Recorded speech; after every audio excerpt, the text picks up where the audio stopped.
Hop, ça y est, l'enregistrement est lancé. Bonjour à tous, bienvenue à cette nouvelle édition de l'Entrepreneur Technophile.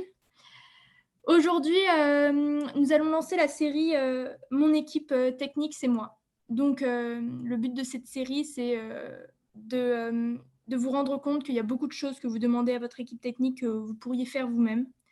Et donc, ce qui est particulièrement intéressant quand vous commencez votre startup ou que vous n'avez pas encore d'équipe technique, de vous rendre compte des choses que vous pouvez, pour lesquelles vous n'avez pas besoin de payer quelqu'un. Super, je vais lancer le partage d'écran et je vais vous baisser les mains, comme ça je saurai quand vous avez des questions. Hop, et je lance ça. Hop, voilà, et je lance. Est-ce que vous voyez tous bien ce qui se passe? C'est bon? Un petit pouce? Nickel.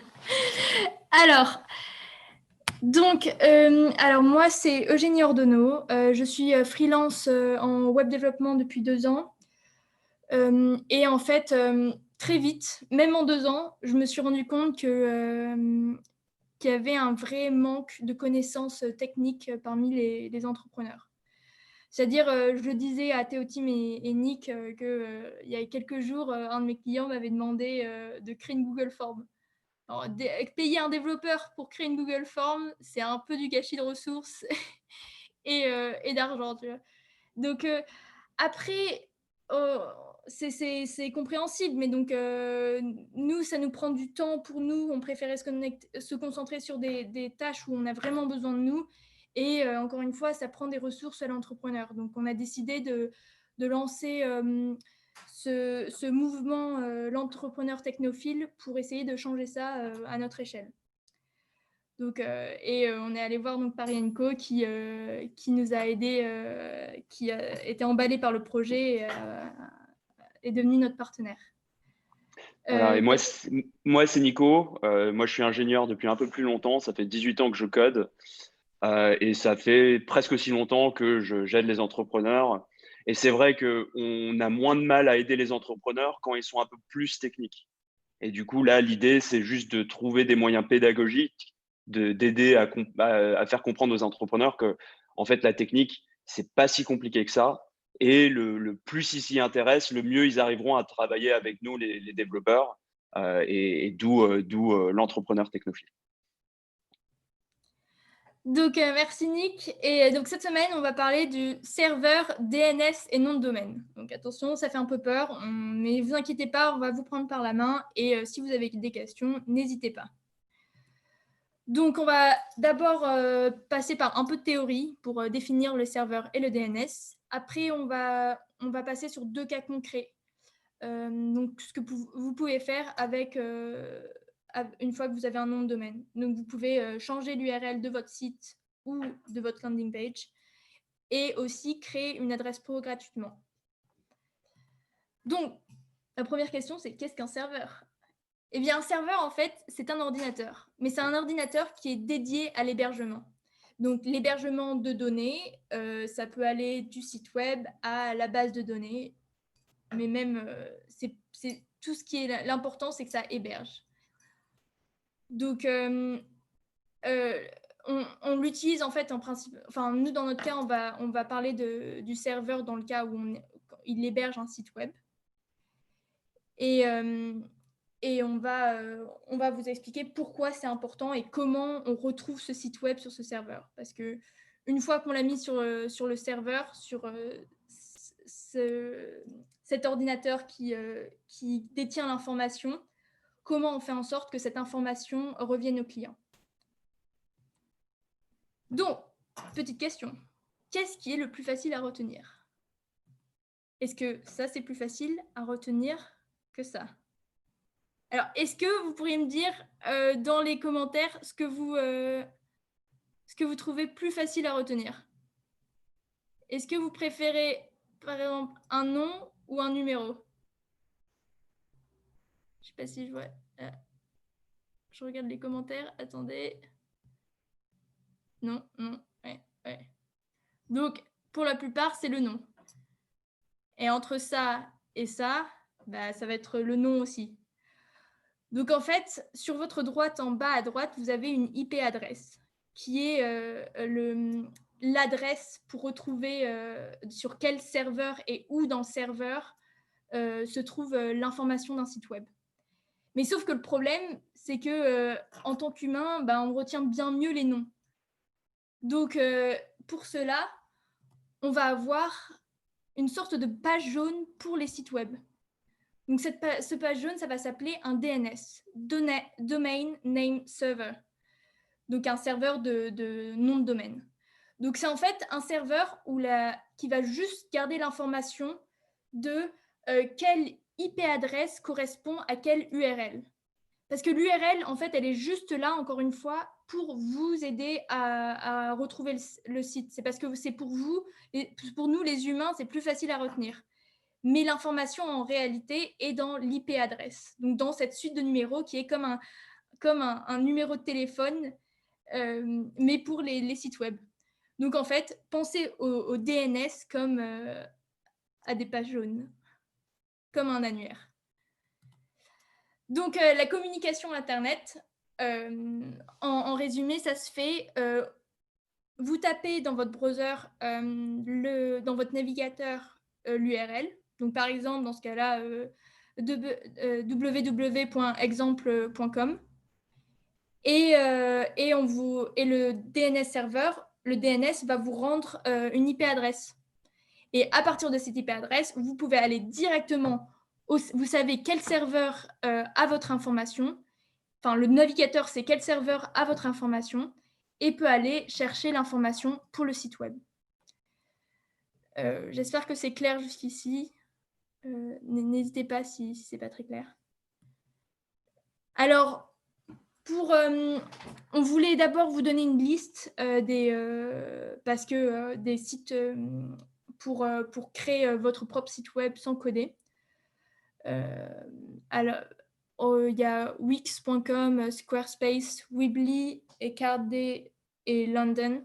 Nous, on a pas mal utilisé London. En fait, notre site web, l'entrepreneur technophile, pour le créer, on a utilisé London. Donc, c'est pas mal du tout pour faire des landing pages. Donc, c'est assez simple. Donc, c'est pas mal si vous n'êtes pas designer parce que ça fait pas mal de trucs pour vous et ça vous donne. Parce que le plus de liberté vous avez, le plus de risque vous avez de vous gourer. Mais si vous êtes un designer, vous avez un meilleur contrôle sur ce genre de trucs. Mais sinon, on conseille des outils un peu plus, un peu plus qui aident un peu plus.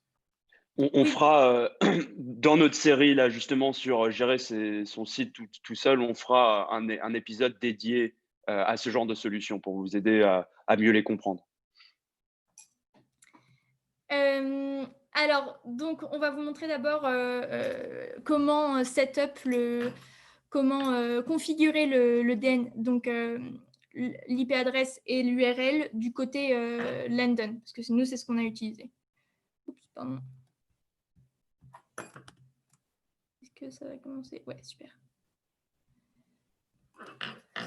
Donc voilà, donc là, on est dans London, dans la page principale de notre site, et il y a un onglet domaine. Donc dans cet onglet domaine, vous pouvez ajouter l'URL qui vous intéresse, parce que sinon, il vous donne un URL un peu automatique qui ne représente pas du tout votre marque et donc qui ne fait pas très pro. Donc, une fois que vous avez ajouté votre URL, vous avez en fait des settings, une configuration des paramètres qui vous sont donnés. Donc, il vous donne le sous-domaine, donc qui est en fait la partie juste avant le point. Donc, par exemple, là, le sous-domaine dans notre c'est www, ça c'est le sous-domaine, et après le reste c'est le domaine. Et on va aussi noter l'adresse IP, parce que c'est important, on a déjà, on va devoir donner ça au DNS pour qu'il puisse faire la liaison entre cette URL, c'est lié à cette adresse IP, comme ce nom est lié à ce numéro de téléphone. Et quelle que soit la solution utilisée, que ce soit Squarespace, London ou tous les autres trucs qu'on vous a montrés auparavant, il y aura cette page dans lequel vous pouvez ajouter votre nom de domaine custom et retenir les valeurs qui vous donnent, comme on vient de le faire dans London.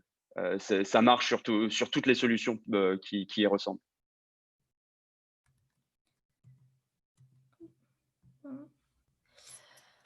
Donc après, on a aussi plusieurs.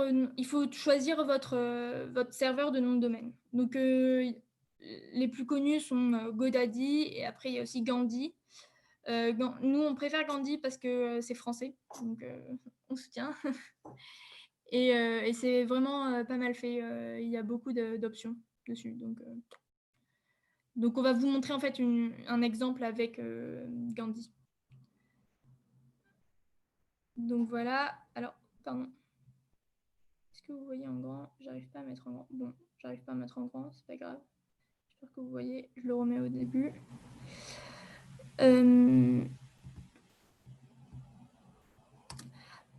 Alors, d'abord, il faut acheter en fait ce nom de domaine. Donc le problème, c'est que il y a aussi un aspect souvent sur cette plateforme qui font aussi des DNS, ils font aussi marché de nom de domaine. Donc là, par exemple, on a fait enregistrer, register en anglais, et on va chercher le nom de domaine qui nous intéresse, entrepreneur technophile.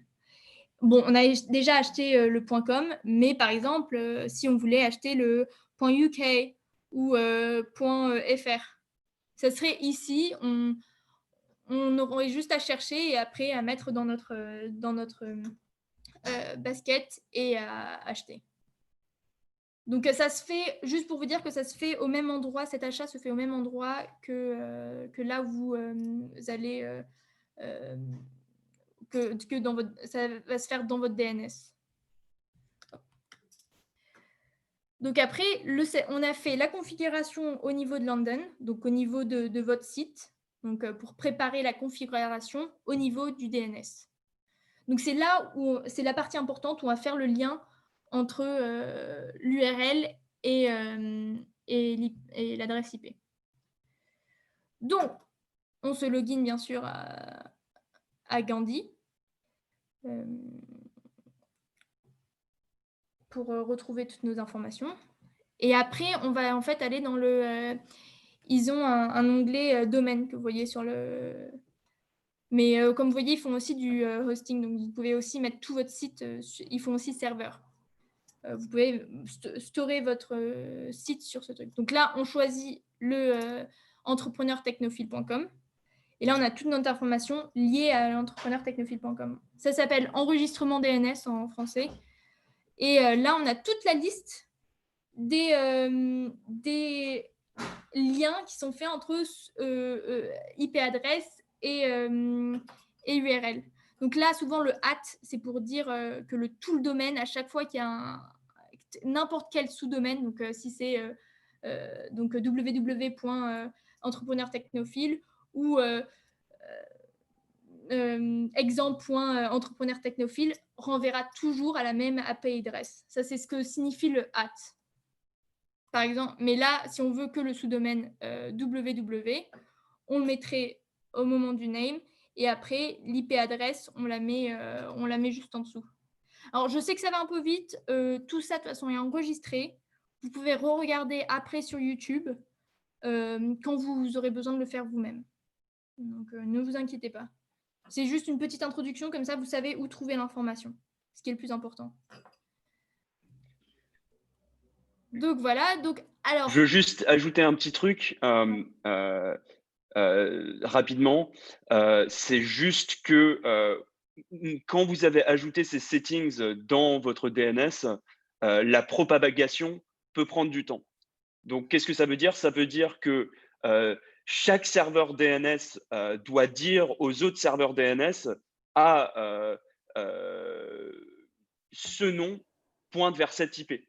Donc, qu'est-ce que ça veut dire? Ça veut dire que ça peut prendre du temps. Ça peut prendre, d'habitude, ça prend 1 à 2 heures, mais il est possible que ça marche chez vous et que votre grand-mère en Californie, elle essaye d'aller sur le site et pendant 24 à 48 heures, elle n'y arrive pas. Parce que les serveurs DNS en Californie n'ont pas encore été informés que www.entrepreneurtechnophile pointe sur cette adresse IP. Merci Nick. Alors, bon, bah, une fois que vous avez attendu quelques heures, donc de 10 minutes à quelques heures, normalement, sur London, il devrait nous le dire. Donc, on va aller vérifier.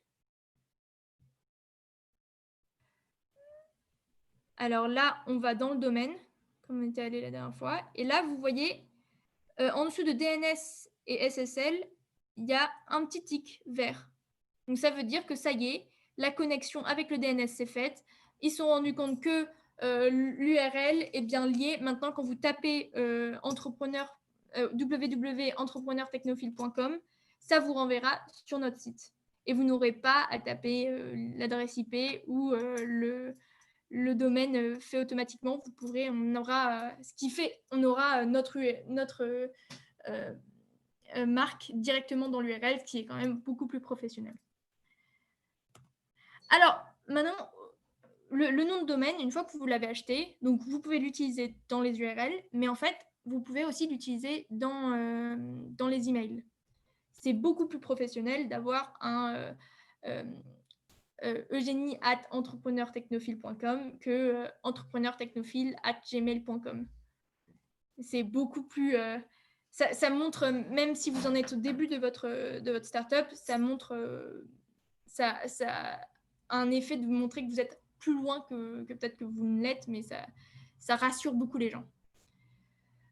Donc, en fait, nous, on a une manière... Vous pourriez... il y a des manières aussi de payer payantes de le faire avec G Suite. Nous, on va vous montrer une manière gratuite. Donc, hop. Pardon. Ah, voilà. Ok, nickel. Ah, pardon. Petit problème. J'arrive. C'est toujours un peu galère de lancer une vidéo. Alors, on retourne dans Gandhi. Et on retourne dans, bien sûr, l'entrepreneurtechnophile.com parce que c'est ce qui nous intéresse. Et là, en fait, on va dans l'onglet, au lieu d'aller dans l'onglet DNS Records, on va dans l'onglet Email. Donc, Gandhi, à chaque fois que vous achetez un nom de domaine, il vous donne un accès à deux emails. Donc, on avait déjà créé contact@technophile.com, on va créer eugénie@technophile.com. Donc là, on met Eugénie, on met le password et c'est bon, c'est créé.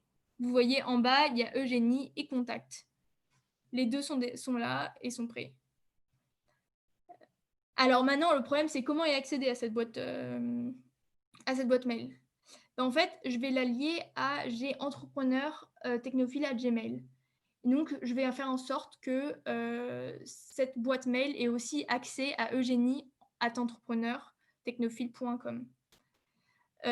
Donc, pour cela, on va dans compte et import. Donc, en anglais, ça dépend de la langue dans laquelle votre Gmail est. Et là, on va check email from other accounts et on va ajouter une adresse email. Donc, pour cela, on clique sur le ajout. Et je vais mettre donc d'abord l'adresse email qui m'intéresse. Donc eugénie@entrepreneurtechnophile.com.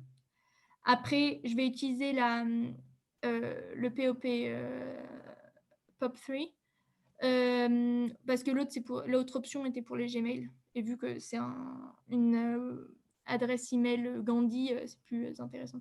Donc là, pour le username, en fait, il faut mettre l'adresse email complète. Et après, vous mettez le mot de passe que vous avez créé précédemment. Et après, vous mettez le serveur et le port. Alors, pour le serveur et le port, bon, d'abord, j'ai coché le label.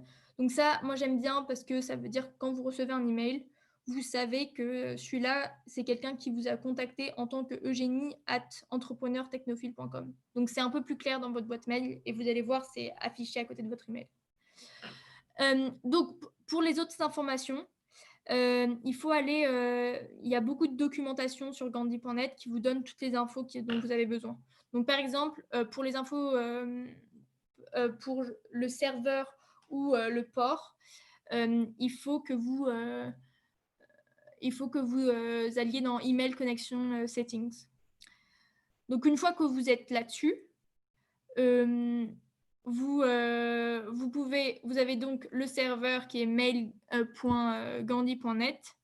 Vous avez le POP qui est pour le incoming email, l'email que vous recevez.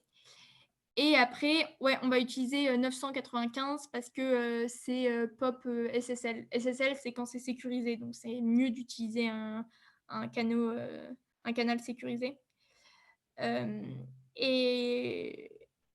Et donc après, on va aussi dire, maintenant, vous recevez les mails pour eugénie@entrepreneurtechnophile.com. Maintenant, vous voulez aussi envoyer comme eugénie@entrepreneurtechnophile.com. Donc, c'est la deuxième étape. Cette fois, donc, on donne un nom qui est... Enfin, vous décidez de ce que c'est, ce qui est pas mal, parce que quand vous envoyez, vous avez le nom au lieu d'avoir juste l'adresse email, vous avez aussi le nom que vous avez qui s'affiche, ce qui est plus agréable pour les gens qui reçoivent. Donc voilà, et là en fait on va utiliser les données, les infos dans SMTP account sur la page web. On a utilisé infos au-dessus parce que c'était pour quand on reçoit l'email. Et là, on va utiliser plutôt ceux pour envoyer les emails. Donc, on utilise le port, on va utiliser 465 parce que, encore une fois, c'est avec SSL, sécurisé. Après, l'username, c'est pareil, c'est toujours l'adresse email. Le serveur, on était pareil, mail.gandhi.net. Et donc, maintenant, tout est prêt. Il faut juste entrer le code de confirmation que vous allez recevoir par email. Donc, on va retourner sur la page email. Et là, comme vous pouvez voir, j'ai déjà reçu en fait un premier email. Et avec le label, vous avez vu le label? Il est juste là. Donc voilà, j'ai reçu mon premier email en tant que eugénie@entrepreneurtechnophile.com. Donc ça marche. Je reçois les emails. Tout va bien. Maintenant, il faut attendre de recevoir l'email qui confirme qu'on peut, avec le code qui permet de confirmer qu'on veut envoyer des emails avec Eugénie@entrepreneurtechnophile. Donc voilà, on arrive, boum, le code est là, on le met dans l'input qui nous attendait. Hop, nickel. Et ça y est, vous allez recevoir et envoyer des emails avec cette adresse email.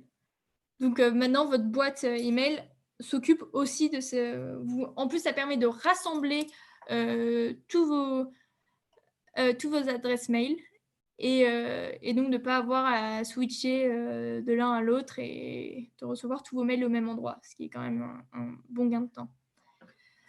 Alors là, on va faire un petit test. Je vais recevoir un email que Nick a envoyé à eugénie@entrepreneurtechnophile.com. Mais pour cela, avant ça, il y a un petit paramètre à vérifier.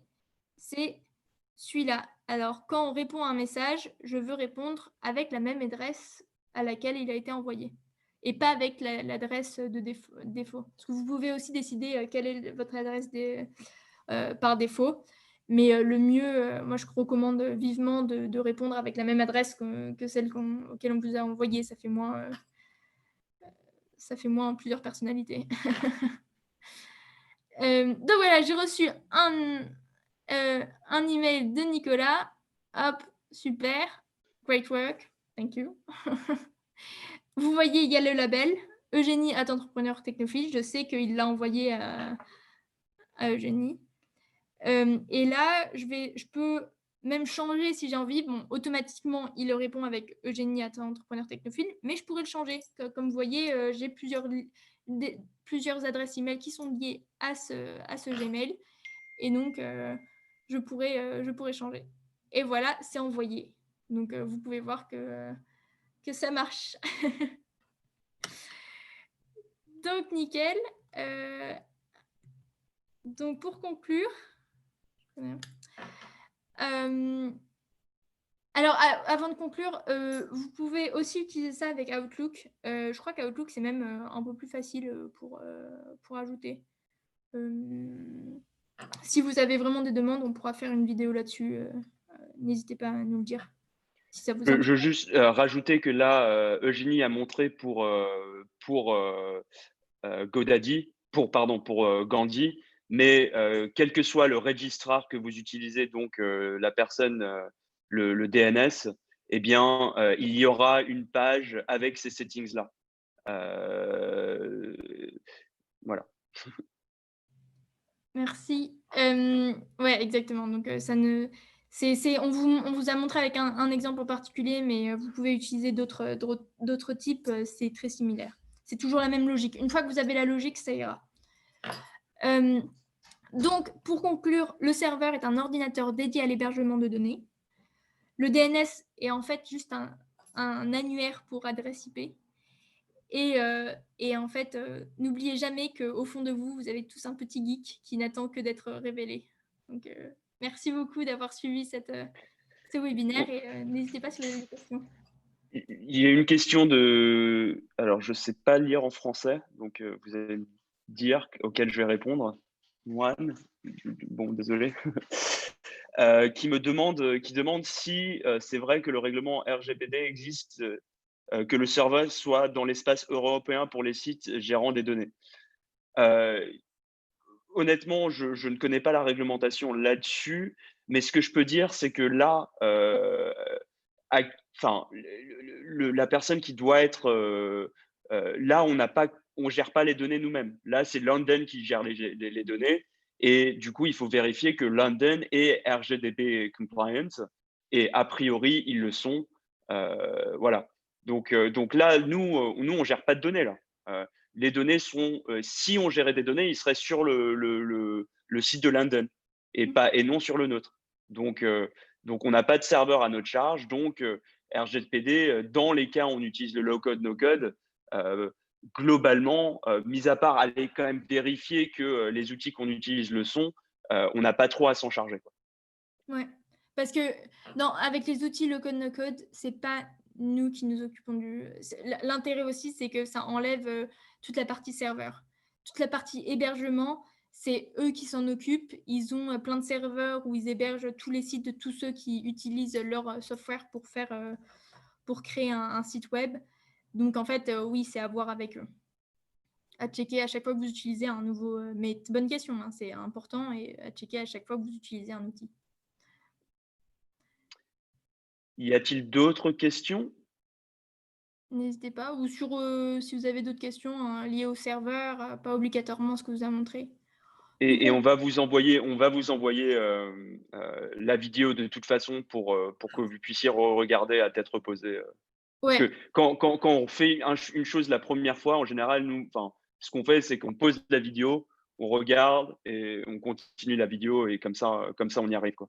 Pour les premières fois qu'on fait un truc technique un peu délicat. ouais. Et le faire en même temps, c'est important.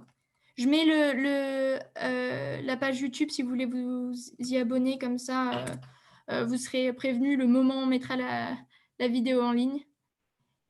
Euh, Bubble peut faire des applis mobiles. Alors, il y a appli mobile et site web. Là, pour le moment, on regarde, on montre seulement des sites web.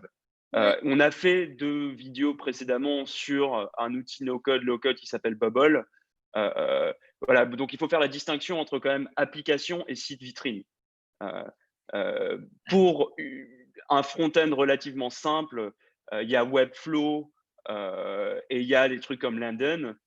Pour des trucs plus compliqués, il y a des choses vraiment qui permettent de faire un front-end et back-end comme Bubble qu'on a montré rapidement lors d'une précédente vidéo. ouais. Et Bubble peut faire des applis mobiles. Après, il y a responsive et appli mobile. Donc, Ouais.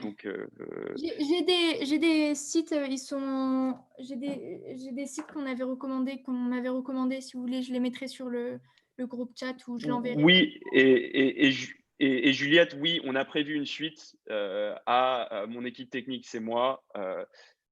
Voilà, on vous tiendra informé. Il y aura une vidéo sur la sécurité, enfin une conférence sur la sécurité, une conférence sur juste l'utilisation des outils comme London. et potentiellement, on va même un peu rentrer dans le graphisme dans cette vidéo-là, parce que il est vrai que c'est intéressant de savoir manipuler des outils graphiques pour pouvoir juste mettre le logo à la bonne taille, mettre les photos à la bonne taille pour que ça rentre bien dans ces outils-là. Donc oui, oui, bien sûr, on a prévu une suite à ce webinaire. Ouais. Il y a aussi mais entre-temps, on fera en fait on a dans notre cercle dans notre environnement des gens qui sont, très, très bons en low code et qui ont en particulier utilisé certains outils pour, un peu révolutionner la vie de leurs clients. Donc, on aura, la prochaine fois, Nicolas qui viendra nous parler un autre Nicolas, on a beaucoup de Pas Nicolas. moi. Qui nous parlera de son expérience avec Accor Hotel, où où en utilisant que des outils low-code, il les a vraiment aidés. Et après ça, on parlera de Airtable avec Anne-Claire. Donc, un peu des cas concrets, parce que le but, c'est un peu ça, c'est de vous montrer des cas concrets pour que vous réalisiez vraiment que ça aide dans plein de cas possibles et on va pas, enfin, on en aura toujours un peu, quoi. Et oui, on peut avoir son serveur à la maison. Comme on a dit, c'est juste un ordinateur. La particularité des centres d'hébergement où ils gardent les serveurs, c'est que ton site web, il tombe pas. Vous savez bien que de temps en temps, ton internet tombe et du coup, si tu as ton serveur à la maison, et ben, qu'est-ce qui va se passer? Bah, ton internet va tomber et si ton internet tombe, ton site web tombe aussi. Donc c'est quand même des centres spécialisés qui promettent une résilience à des pannes, pannes de courant, des pannes de réseau. Enfin, dans les années 90, oui, enfin, même dans, on va dire, les années 80-90, tout le monde avait leur serveur à la maison. Aujourd'hui, c'est quand même, c'est quand même moins d'actualité. On essaye de ne pas avoir son serveur à la maison. D'ailleurs, si moi je fais un audit dans une boîte et qu'ils ont leur serveur à la maison, probablement qu'il y a un problème, quoi. Mmh.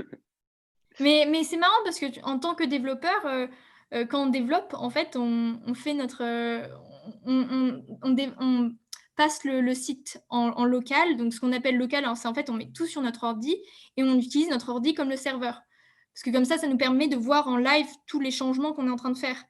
Mais c'est beaucoup plus lent qu'en temps normal et c'est un truc où, si tu le mets sur enfin, tu le fais avec ton ordi et c'est bien pour le développement, mais avec ton ordi, tu fais d'autres trucs. Donc, ça fait que dès que tu es en train de faire autre chose, ça ralentit, la partie serveur, mais on utilise. C'est en tant que développeur, on utilise notre ordi comme serveur, en fait. Juste, la petite anecdote. Bah, cool, je crois qu'on a fait, toutes les questions. Ah oui, pour vous inscrire au prochain, webinaire, on va bientôt mettre, je pense qu'avec avec Paris Co, on va bientôt créer le prochain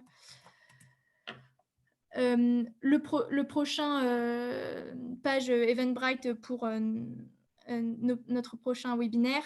Mais en attendant, vous pouvez, n'hésitez pas à vous inscrire à notre newsletter parce qu'à chaque fois, enfin, on appelle ça la newsletter, mais c'est juste dès qu'on a, ça veut dire que dès qu'on a plus d'infos, enfin, dès qu'on a un webinaire avec une page Eventbrite, on envoie à tous les gens qui sont inscrits dans notre newsletter. Donc, on ne vous envoie pas constamment, c'est juste pour les events. Donc, je vous conseille de vous inscrire à notre newsletter. Ça nous permettra de vous tenir au courant dès qu'on lance l'Eventbrite. Mais je crois que c'est bon, hein, ça fait. Donc voilà, le lien est sur le chat pour vous inscrire à notre newsletter.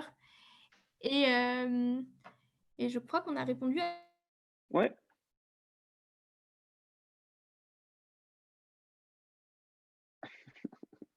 Et Eugénie a perdu sa connexion Internet. Bon.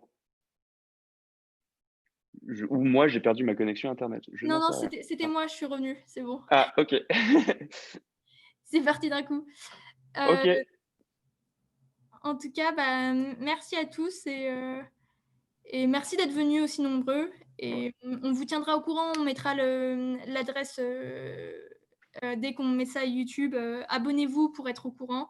Mais sinon, on tiendra au courant des avancées de l'entrepreneur technophile. Bonne journée à tous. Merci beaucoup et bonne journée.